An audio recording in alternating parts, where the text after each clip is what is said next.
Today we will be discussing about the next type of method of analysis, that is by the upper bound theorem.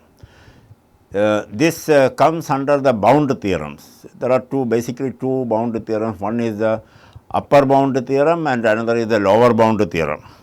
So, and these are extensively used for analysis of determining the forces required for the deformation.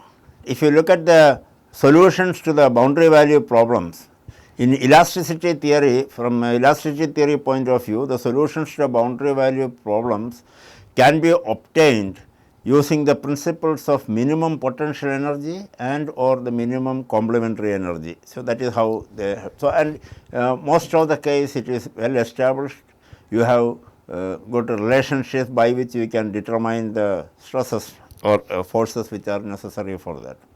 But when you come to the plasticity theory, the exact solutions are very difficult to determine.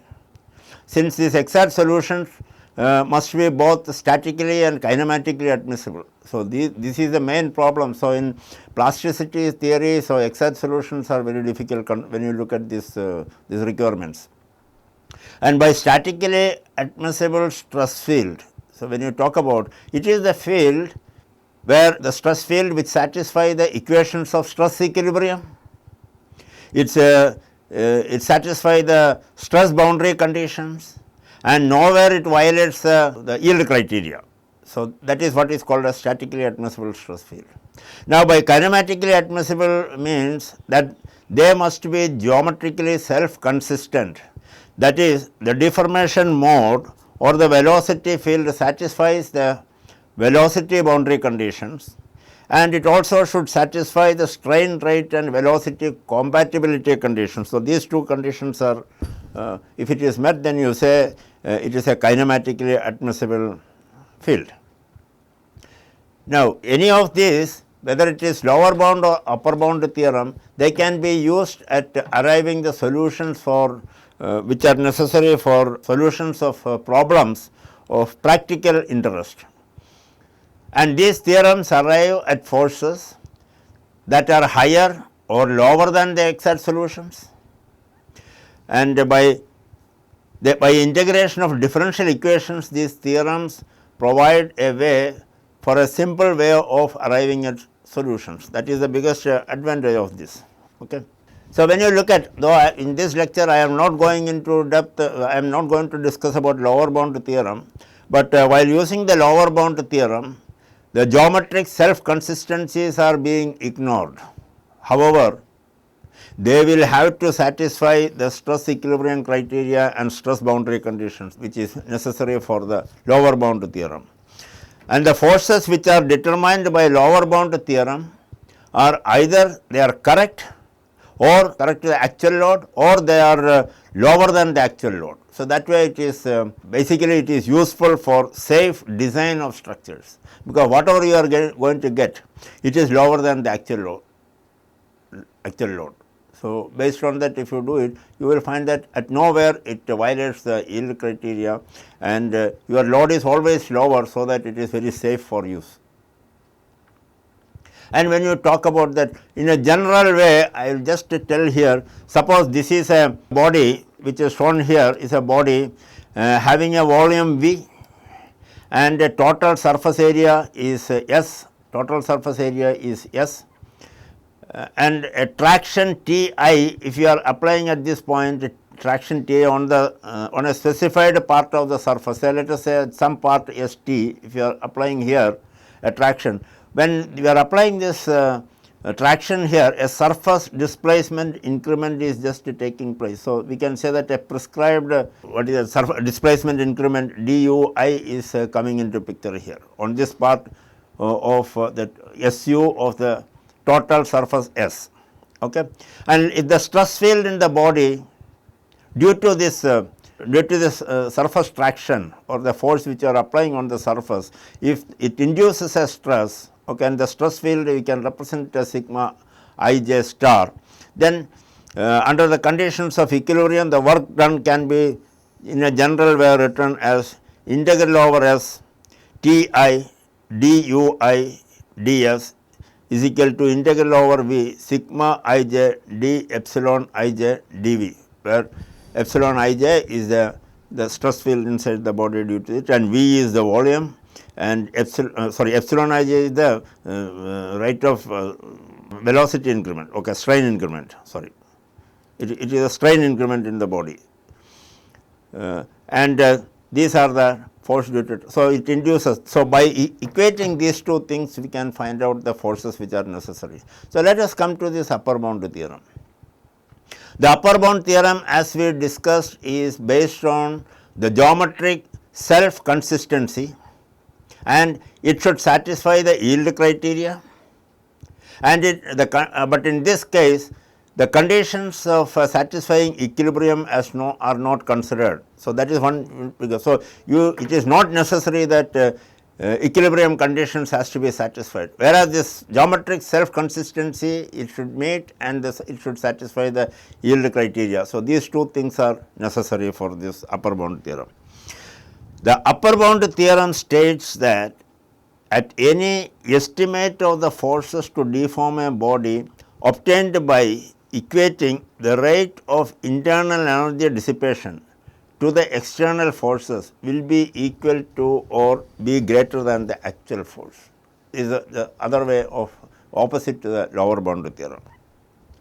So, if you are going to estimate the forces which is required for the deformation of that body, there is a shape change and it has to undergo a shape change, then if you are equating the internal energy dissipation to the external force, and from that if you are calculating, that force will be equal to or greater than the actual force. So, whatever is you are going to get, your estimation will always be higher than the actual case. That is what the upper bound theorem says. So, for plasticity theory, where you are going to plastically deform the material, this upper bound theory is of importance in determining the forces necessary for the deformation, because by that if you determine the forces, it will always be higher than what is required. So, naturally you can expect that the material will plastically deform during this case. So, that is what the upper bound theorem says. And the main process, the methodology of upper bound analysis is that you initially assume an internal flow field inside the material, which will produce a shape change in the material. So, that means, if you are assuming that internal flow field which produces a shape change, and then when this shape change is taking place, you calculate the rate at which energy is consumed. So, the internal energy rate or energy dissipation, you calculate it due to this flow field, okay. And then the rate of internal energy consumption, it is equated with the rate of external work done when these external forces are applied. So, you find out the internal energy consumption and then you equate it with the rate of external work done due to the imposed your traction, and then after equating it, from that you calculate these forces by equating these two. But when you are going for this upper bound analysis, there are certain assumptions which have to be taken. One is that material is rigid plastic. So, that means the rigid plastic is like, so if you are just drawing sigma versus epsilon, you will find that from here the material will remain like this, and then it is plastic. So, up to this region it is rigid, and then after that it is plastic. So, that is one thing. So, now the material is rigid plastic and the material is homogeneous and isotropic.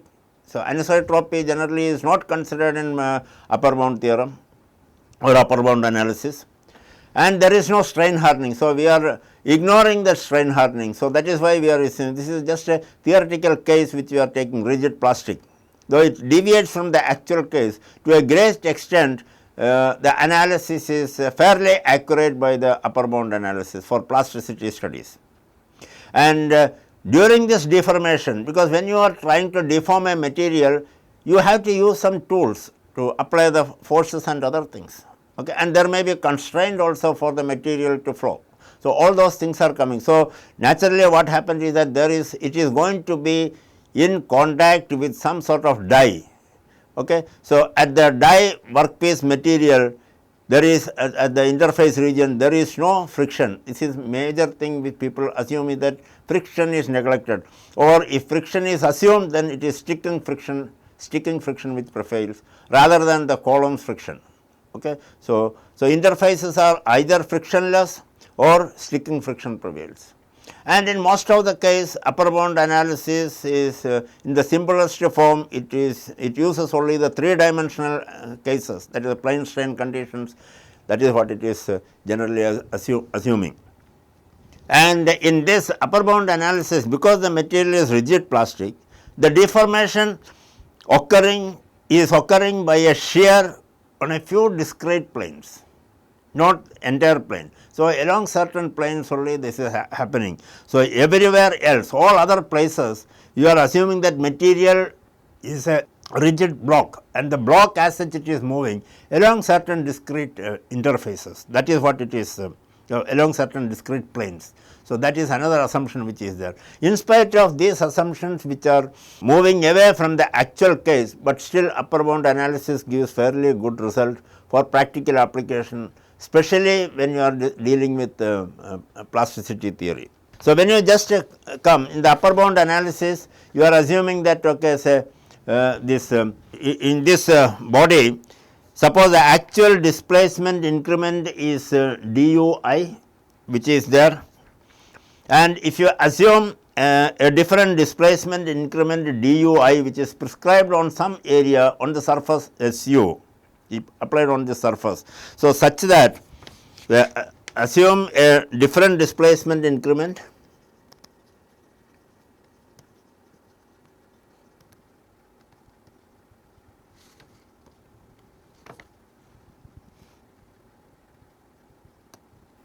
dui star such that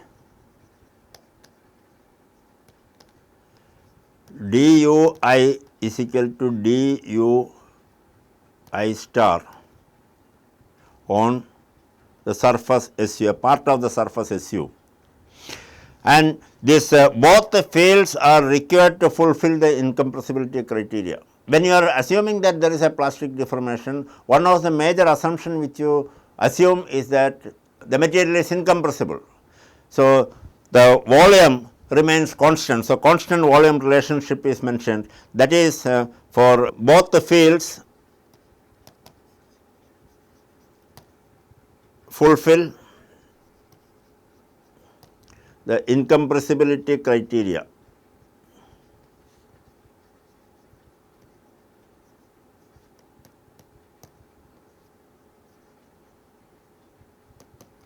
That is dui star by dxi is equal to 0 and dui by dxi is equal to 0. So, if this is not met, what will happen is the spherical component will start doing some work which is not correct actually. So, spherical component will always be doing either expansion or dilation, that is what is coming. But the actual shape change which we have earlier discussed is mainly due to the deviatoric component of the stress, okay, so or strain. So, now a kinematically admissible displacement increment field will have discontinuities. So, when you are applying some, say as I mentioned earlier, you are applying some traction and due to which okay, there is a displacement increment field dui, and if you are assuming another displacement increment displacement field dui star.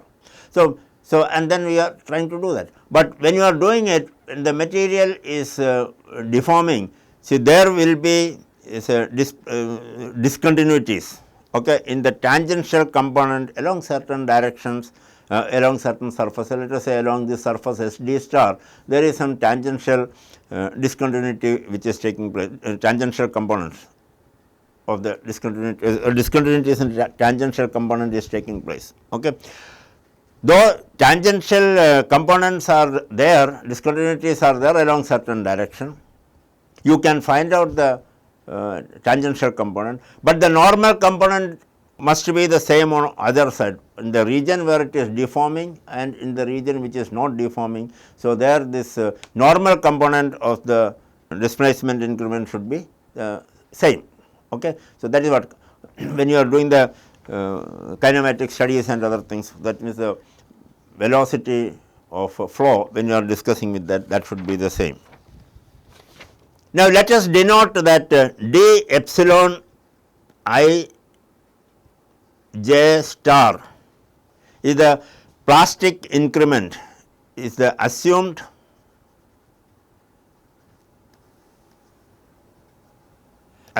plastic increment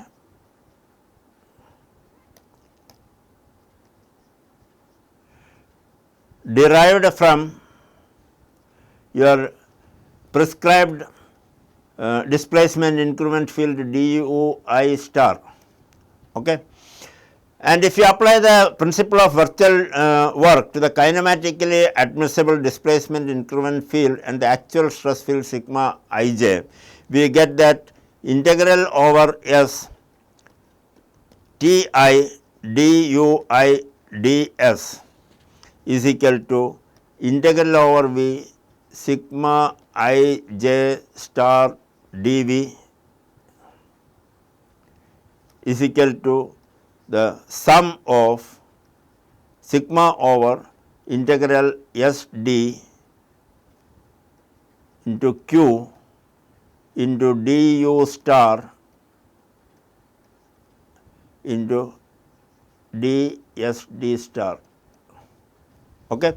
Where du star denotes the discontinuity in the tangential displacement increment on the surface S d. So, du star denotes the discontinuity in the velocity field in tangential displacement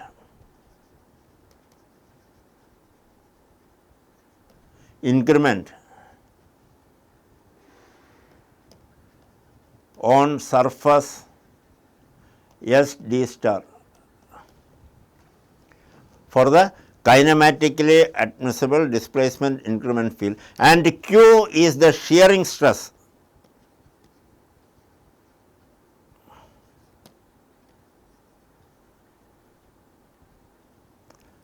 component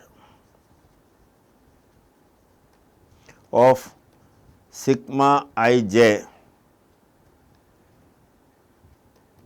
in the direction of displacement, the direction of du star increment discontinuity.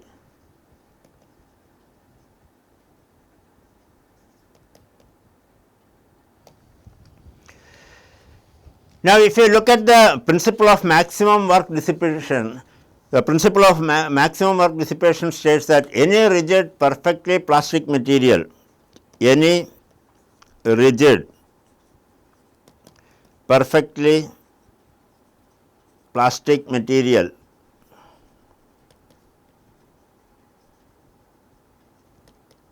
undergoes distortion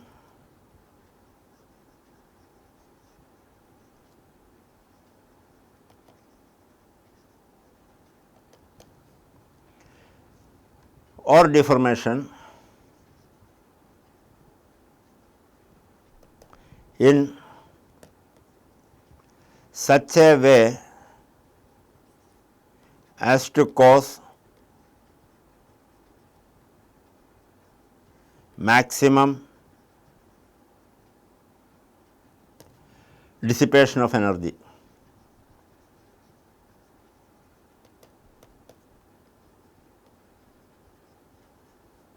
So, this is the principle of maximum work dissipation.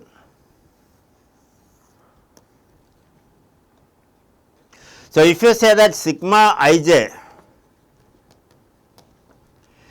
is the stress field,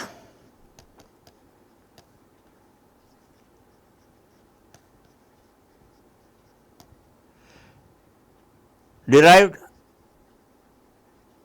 using the strain increment field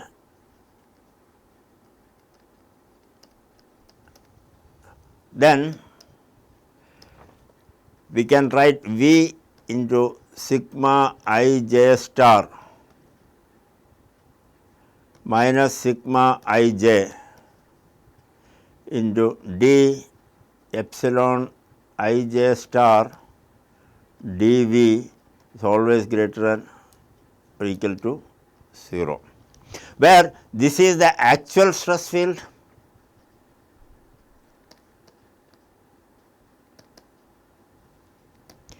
and this is the assumed.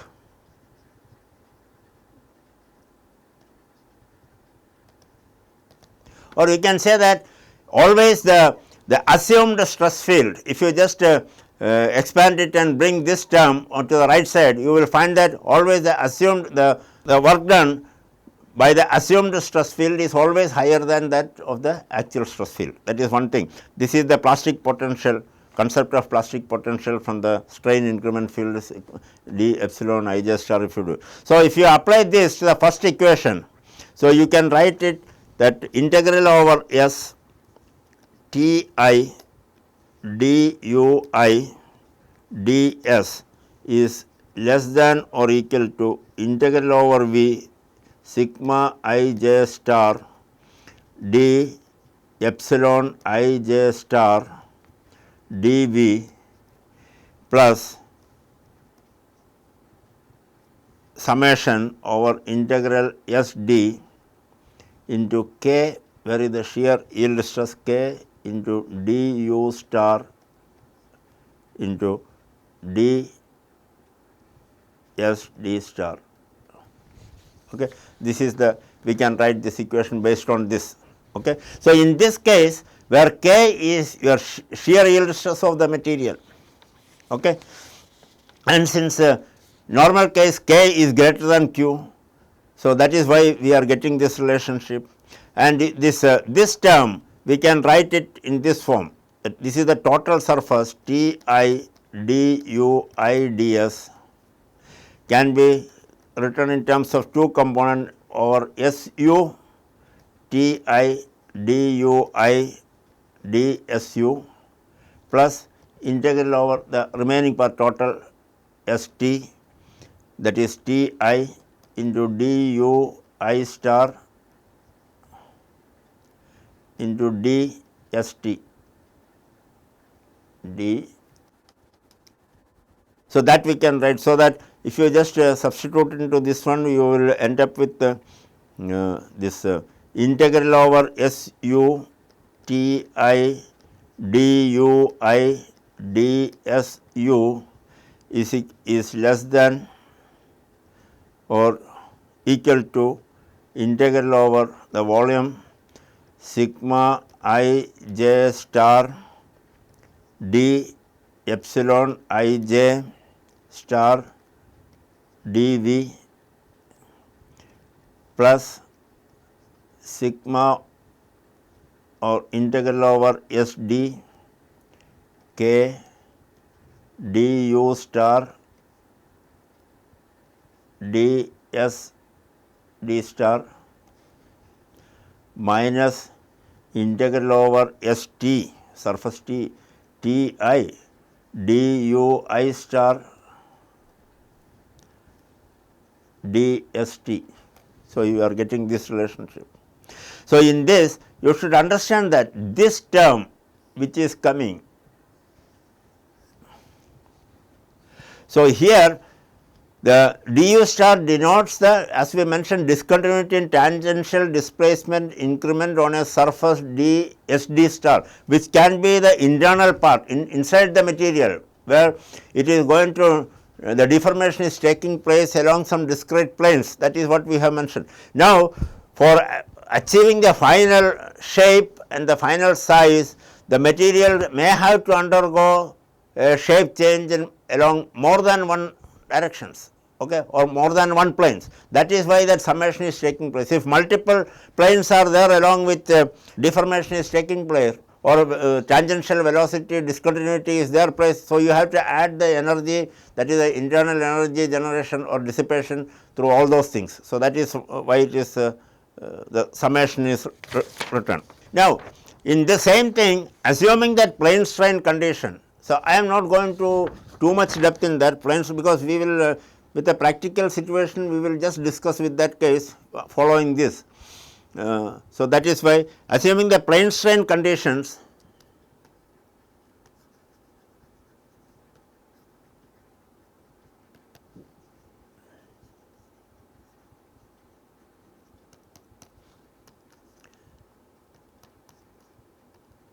and material is rigid plastic,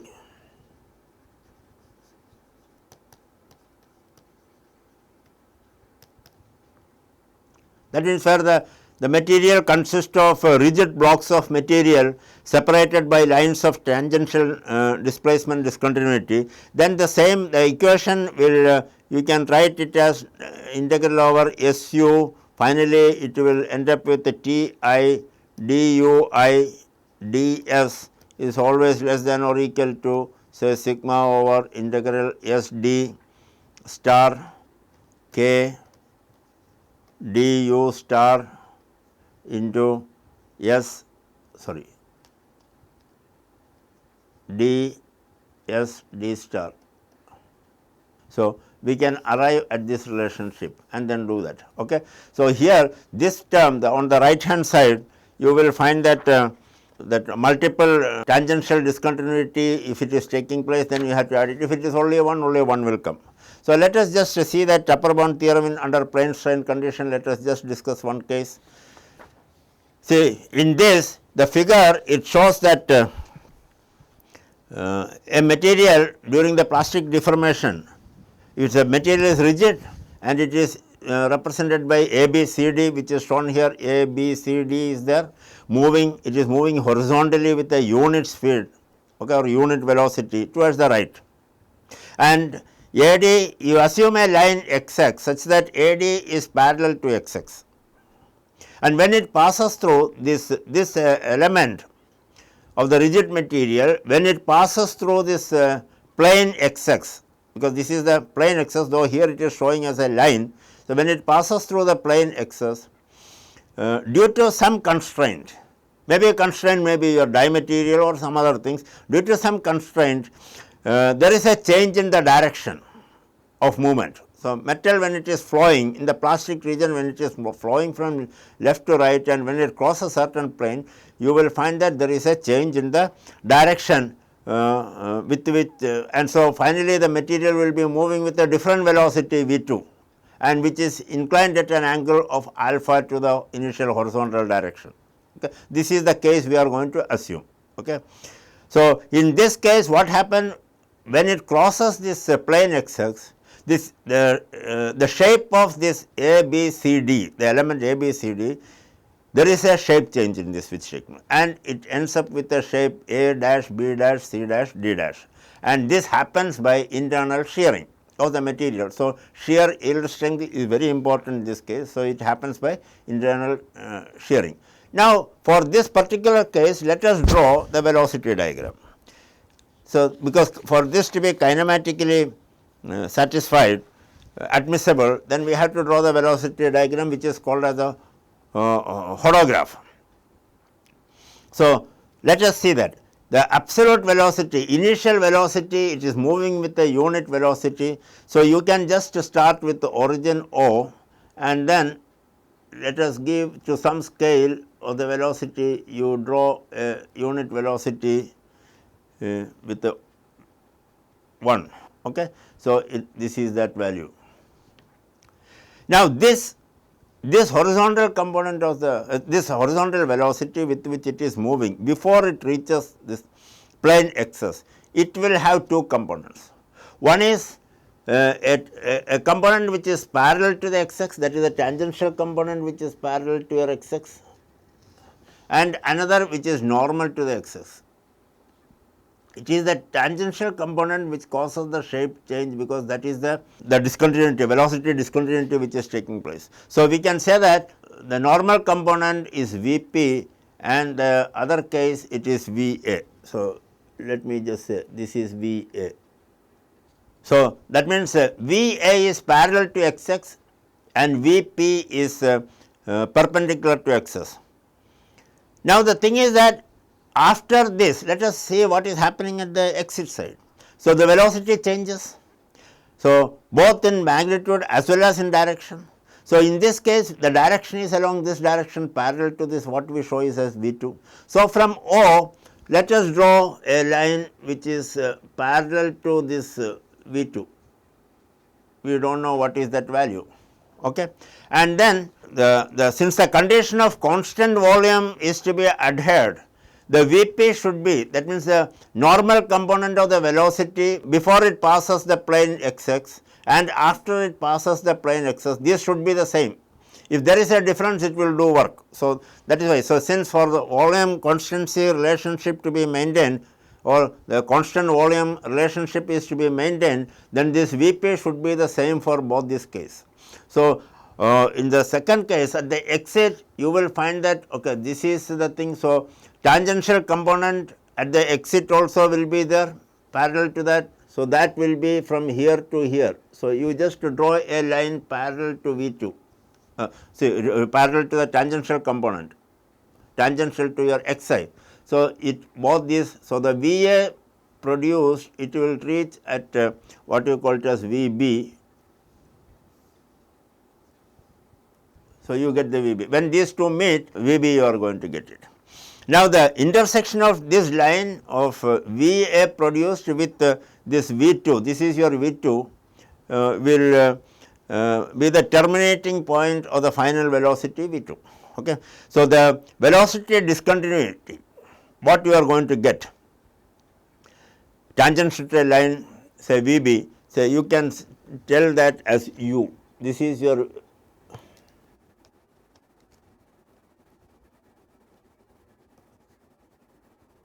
so that is the U is the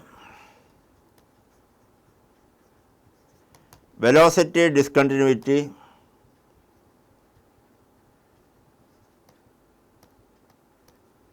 so that is tangential to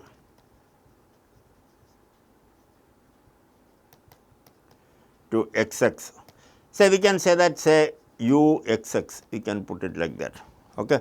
So, this is the, so when the material crosses this plane x x, there is a change in the flow direction, and so there is going to be a tangential velocity discontinuity which is parallel to your this line plane x x. So, that is represented by U, and which is nothing but say U is equal to the difference between U B minus V B minus V A. So, that is what we can get it. It is a magnitude is equal to a difference between this V B and V A. So, that is what the discontinuity you are going to get it. Now, when this is happening, let us consider the work done. So, because in this case there is a internal energy dissipation because the shearing has taken place. So, we have to find out what is the work done. So, when the shape of the particle has changed from A, B, C, D to A dash, B dash, C dash, when it has changed the shape, so we have to find out the work done.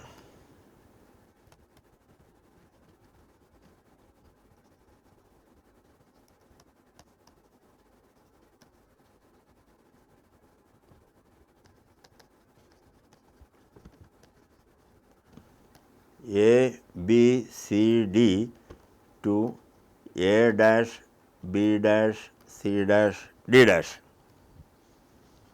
So, in the initial case, let us say that AD, that is parallel to xy line, and that line AD and all lines parallel to this line which is parallel to xx will, after travelling through, after undergoing the shape change, all those lines which are parallel to AD will always remain parallel to xx itself. So, that is one thing.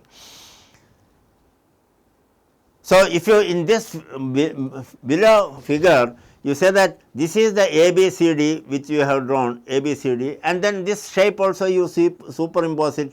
So that now A dash, B dash, A dash and D dash, they are coinciding with the A and D, and so this new shape change you are doing, that is A dash, B dash and D dash, C dash, you are getting it. So, this is the figure which is coming.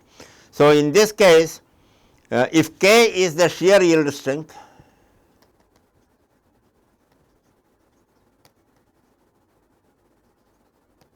on both the sides, the work done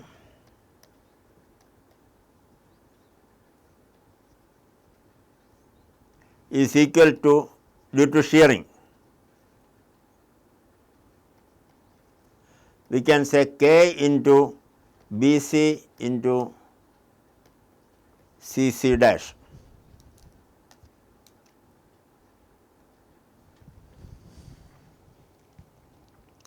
This is the work done. If you just look at the rate of internal energy dissipation,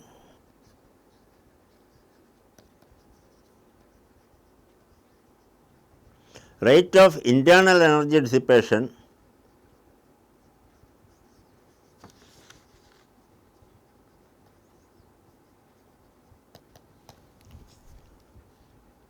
so that means per unit time if you have to move, that is equal to K into B C into C C dash divided by T, where T is the time for the length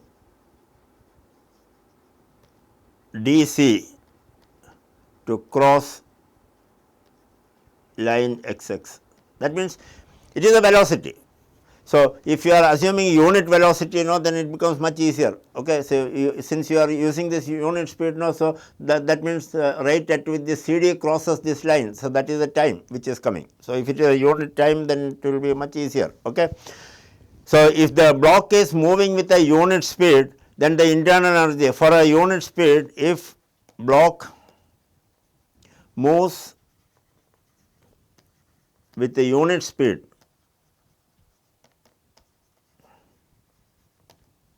then internal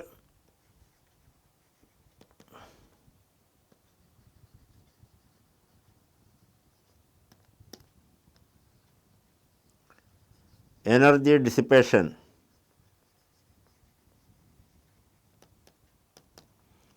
is equal to K into B C into C C dash by D C. That is what you are getting, because that is the time by which D C just takes to cross the line x x. So, that is what we are getting. So, now comparing this C dash and the hodograph, you will find that they are similar to say U x x is equal to C C dash by D C. So, that you will get that relationship. So, in that case, the rate of energy dissipation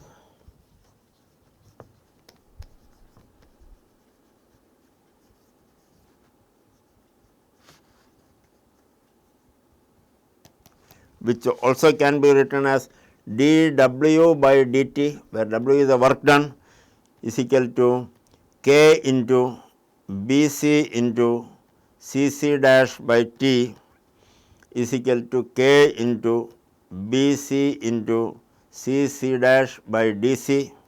So, that you can write it as K into BC into UXX, or BC and AD are same. So, that is equal to K into AD into UXX, where this is the distance CD which is going to change the shape. Okay. So, if the line over which this discontinuity occurs is curved, this is for a straight, in this case we have considered it as a straight line, x x is a straight line. But if you are just writing that if the line is curved, okay, if the line, so we can say if x x is curved, then AD is replaced by ds, the term ds. So, that dW by dt, it implies that dW by dt, then you have to write it as integral K u x x into d s.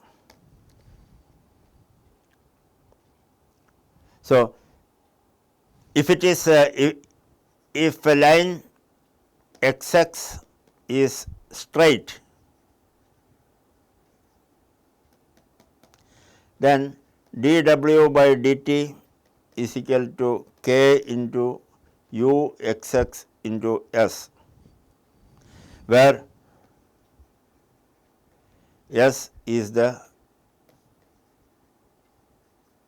length of the line x x. But you will find that under in all these relationship, whether it is this or this, at no point the condition of stress equilibrium is fulfilled. So, that is one thing you have to see that. Now, let us just consider, take a typical example and see and discuss how this is applicable. So, in this particular case, if you look at it, you see that with a unit velocity it is moving, and then when it crosses certain plane, so it undergoes a shape change, and due to the shape change there is going to be say velocity discontinuity along certain line. So, and that is how we calculate it. So, for that shape change to take place, what is the internal energy generated, and you have to equate it with your external applied force or traction force, and what is the rate of or power which you have applied into that, and from that only you are going to calculate the forces. So, let us take a case of frictionless extrusion.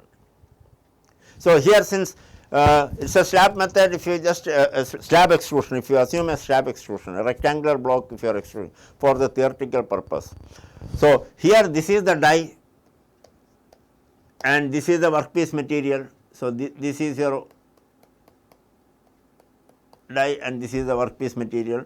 So, since it is symmetric, we have taken only half of the extrusion part. So, this is your initial work, you are applying a pressure. So, through and then the material is allowed to deform plastically. So, initially the material just moves along this direction with a velocity v 0, and then it enters into this is the deformation zone, it enters into this region. So, in that case there is a change in the flow direction because of the constraint imposed by the die, the metal cannot move along that. So, there is going to be a change in the plastic flow of the material. So, and then after that it comes out, and again the metal is moving along the horizontal direction. So, once it comes out of that, there is no stresses here. So, and you will find that okay, it is coming out and then it is moving out with a different velocity depending upon what is the reduction, the initial volume and the initial cross sectional area and final cross sectional area. Under plane strain condition, if you take it and we can just calculate it for the for a unit width, if you just calculate it. So, let us say that this part, the initial height is h 0 and the final height is h e at the exit side, it is half. If this is 1, this is half. That means your reduction is 50% in this case. And the die angle alpha, this is the die angle alpha which you are getting it. Okay. So, that is 30 degree. So, suppose this is 30 degree, if you assume, it should not be read as 300, it is 30 degree. And when you are applying a force, external force P E on the, from the left hand towards the right, the metal is taking. So, let us see how the metal flow inside this cavity, inside the extrusion chamber and inside the deformation zone. What are the velocity at which the metal is flowing? So, that is what we have to find out. So, in this particular case, we can do that. See, you start with the point O here. So, this is the velocity diagram which we have written. So, what is done is that since you are assuming this v 0 as the initial velocity with a unit velocity v 0 or any to scale you draw it, but when it enters the deformation zone, though initially it is moving, you may find that the metal is flowing parallel to this die metal interface. So, this is how it comes, metal will flow in this, we are assuming, because we are assuming that it is rigid plastic and it moves along certain discrete planes, otherwise the material is remaining as rigid blocks. So, we have to assume that it is moving in this direction which is parallel to the die, and this is mainly due to the imposed constraint of the die. But once it reaches here, again it will just move in this direction. okay, in the horizontal direction. So, initial velocity and the final velocity are the same. So, when it comes out, you will find that this velocity, it is here, this is your V e, this is initial your V o, and this final is your V e, which you are getting. Okay. So, both are horizontal, but here this is moving with an absolute velocity V 1 inside the deformation zone, and it is parallel to dimetal interface. So, from the origin itself you draw a line parallel to the die surface, die interface we can say, interface. Okay. So, from O you draw a line. Now, the thing is that when it is flowing, there is going to be a tangential discontinuity. So, that we have to find out. So, this is the absolute velocity of the material which is taking place. The initial velocity was V naught. So, the tangential velocity discontinuity will be like if you just draw this. So, this is the tangential velocity discontinuity you are getting. So, V A B, we can put V A B or V star A B, whatever you can put it. So, that is the velocity discontinuity which is coming. So, that way you get it. So, when the material is flowing through this is the line corresponding to that x x which we derived earlier. So, when the metal is coming here and now after crossing this plane A B. So, there are two planes. The two planes are two planes of tangential velocity discontinuity.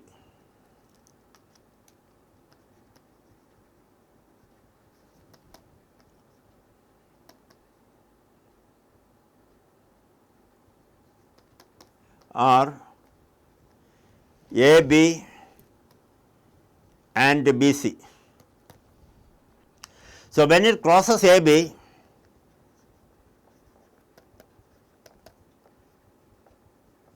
crosses plane A B,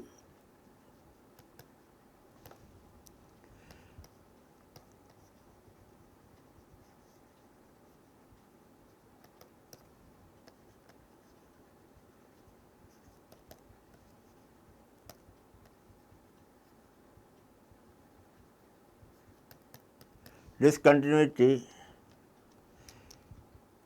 is V A B on the hodograph.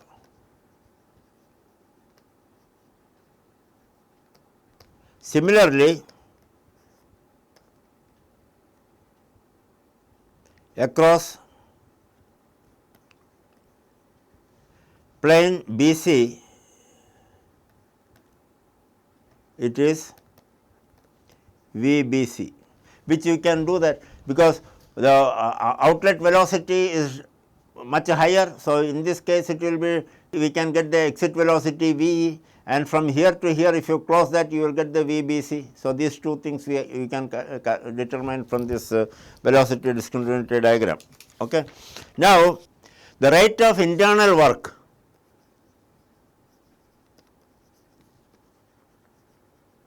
or internal energy dissipation rate dW by dt is equal to, as per our earlier relation, K into V A B into A B plus V B C into B C.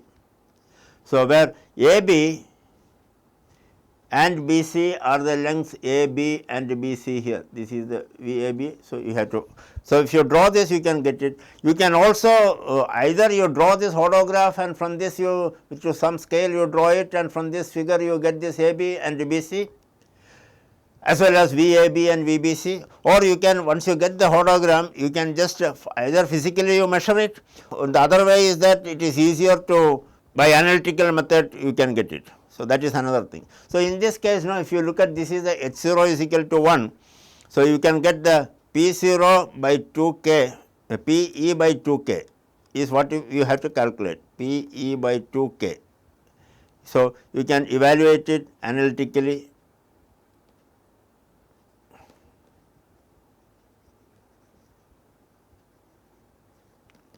or graphically. which way is, so like we can say that h 0 by a b is equal to sin theta. So, this is that, this is your sin theta if you draw like this, h 0 by a b.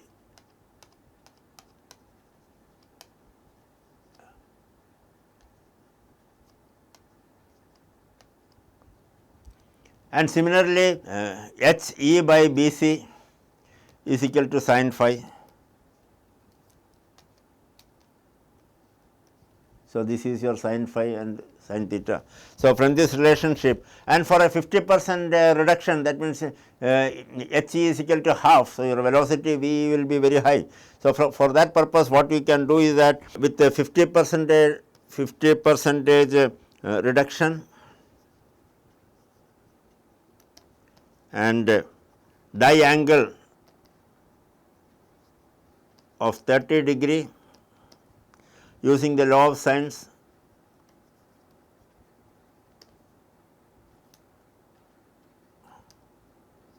will lead you to say V star A B by sin 30.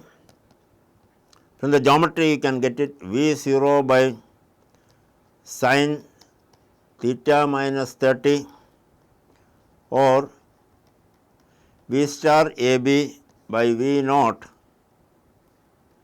is equal to sin 30 by sin theta minus 30. And similarly, V star, not V star, V B C by sin theta is equal to V A B by sin phi or V B C by V naught is equal to sin theta by sin phi psi into V star A B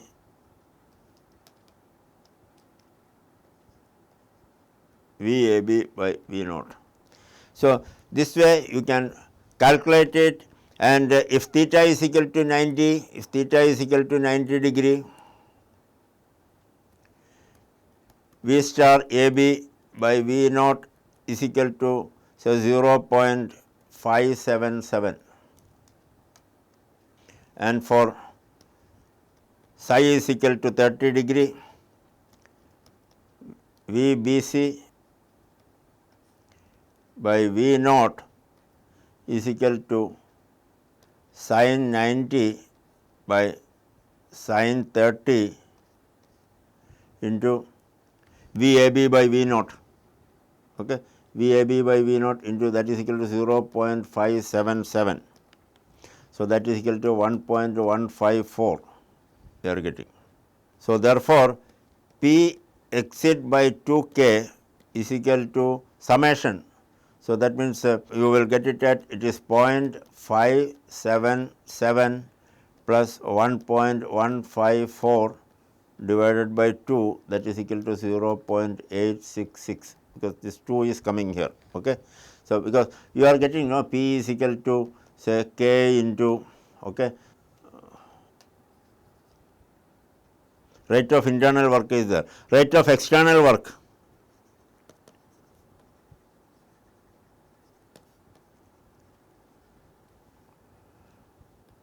dW by dt is equal to P E H naught V naught.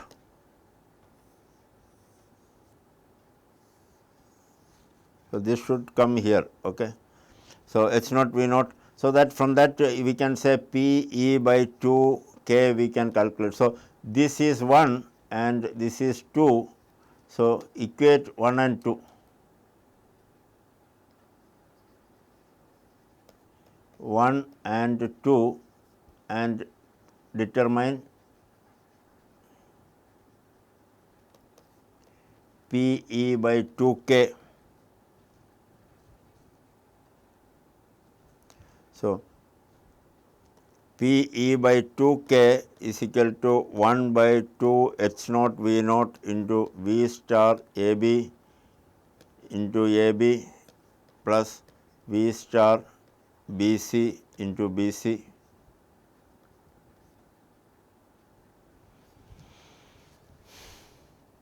I will so something has gone wrong, I will just. So, this rate of internal work, internal energy dissipation, when you due to this shearing process, that we got this relationship as equation number 1. Now, this you have to equate it, because by the very first assumption itself we said first you calculate the rate of internal energy dissipation, then you find out the rate of external work. So, that is that way, by due to the external work done due to this force P, dW by dt, we can write that it as P E into H naught into V naught, where V naught is your initial velocity, H naught is the height, you are taking it here as unity, but width also you are taking unity under plane strain conditions. So, per unit volume you are calculating it. So, from this, so this is equation number 2. So, now equation 1 you equate it to equation 2 and calculate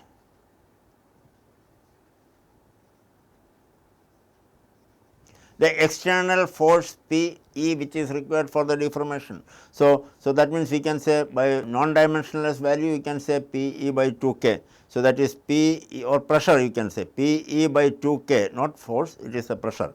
P E by 2 K is equal to, from this you will get it as 1 by 2 H naught into, that is initial height, into a V naught into V A B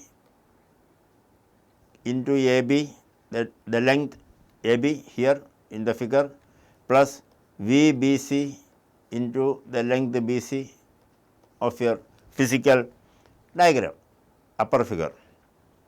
Now, this you can calculate either by measuring from this velocity diagram from the holograph, or you can do it by analytical method also, or from physical method also. However, it is easier to evaluate it by analytical method, because you can just take H 0 by A B by is equal to sin theta, and then H 0 by B C is equal to your sin psi.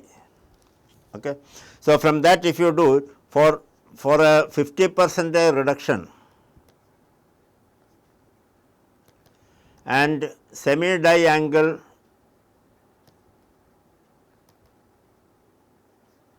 alpha is equal to 30 degree, applying law of sine, you can say V star A B or V A B by sin 30 degree is equal to V naught by sin. So, from here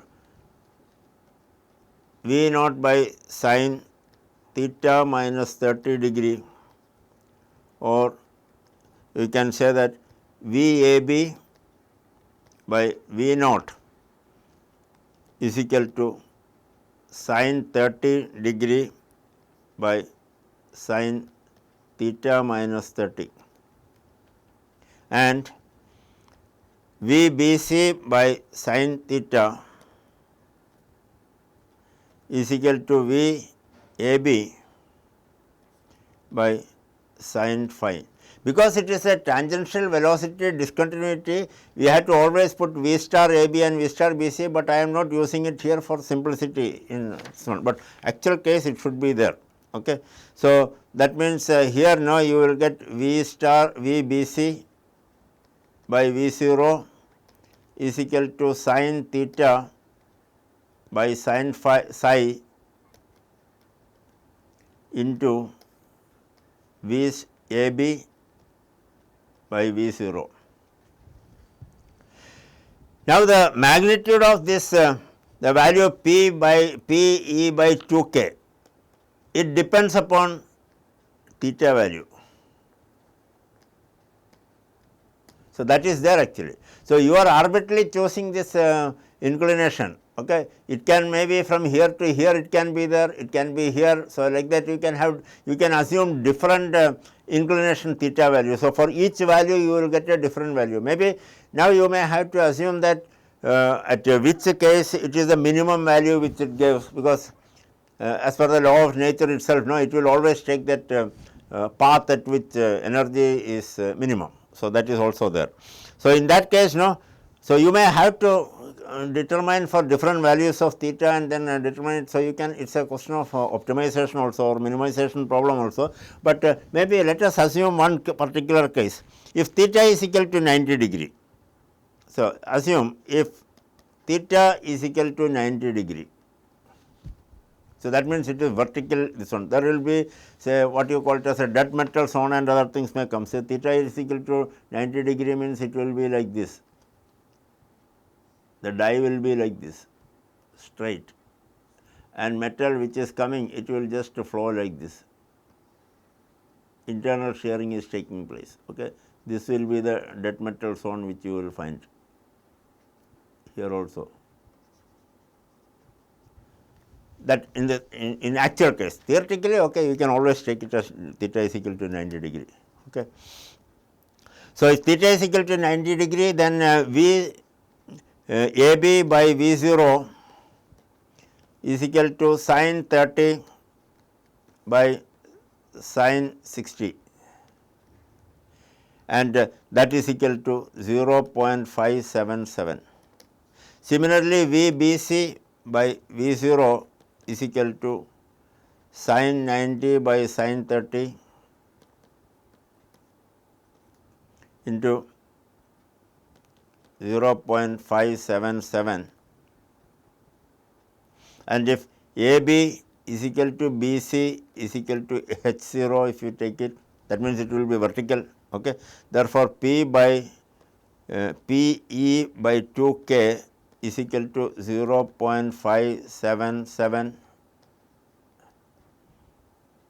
plus 1.154 divided by 2, because that equation we are getting, that distance also you have to take it. Okay. Equation by 2, so that you are getting, so that you will end up with a 0.866. But with the different values of theta, if you just plot it, no, you will get the value something like this. It will reach a minimum value, and then so some minimum value you will. So, if it is P E by 2K with a different theta value, if you just plot it, some minimum value you get, that you can minimize it and optimize the problem and take it. So, this is how you calculate it. So, once you know that P E by 2K, you can calculate P E is equal to 2 into shear stress of the material into 0.866. So, that way you can calculate it. Okay. Thank you very much.